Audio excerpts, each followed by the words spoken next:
நிரம்ப பெற்று இருக்கக்கூடிய விசேஷமான எல்லா திருக்கோயிலுமே அதிகாரியே கோவில் திறந்து விசேஷ பூஜைகள் எல்லாம் செய்யப்பட்டு இருக்கக்கூடிய இந்த விசேஷமான மாதத்திலே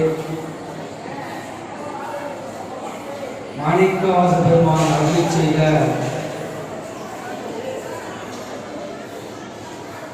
விசேஷமான நம் திருவண்ணாமலையிலே அவர் இருந்து அருளி செய்ததுதான் இந்த விசேஷம்.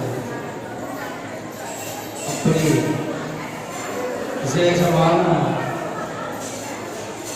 அவர் அருளி செய்திருந்து 5வது பாடல் பரமசிவன் அருணாச்சலேஸ்வரர் வந்து அடியேனை சிறு உரை செய்யுமாறு அல்லது சிறுக காலத்தை சொல்லுமாறு அருளி செய்துள்ளார்.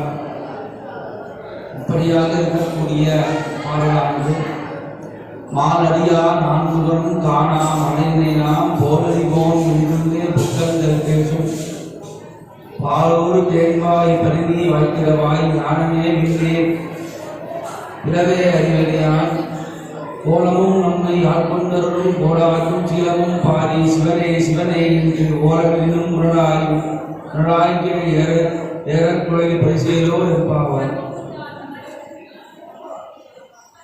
மாலடியா நான்முகனும் காணா மலையினை.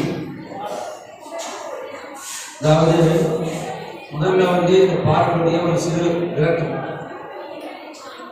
நறுமண திரவியம் பூசிய கூந்தலோடையும் பாலையும் தேனையும் இனிய உடலுடையவளமான பெண்ணை திருமால் வராக ரூபமாகவும் பிரம்மா அன்னபக்ஷி ரூபமாகவும் சென்று அவரது உச்சியும் பாதங்களையும் காண முடியாத பெருமை உடைய மலை வடிவான அண்ணாமலையார். ஆனால் அவரை நாம்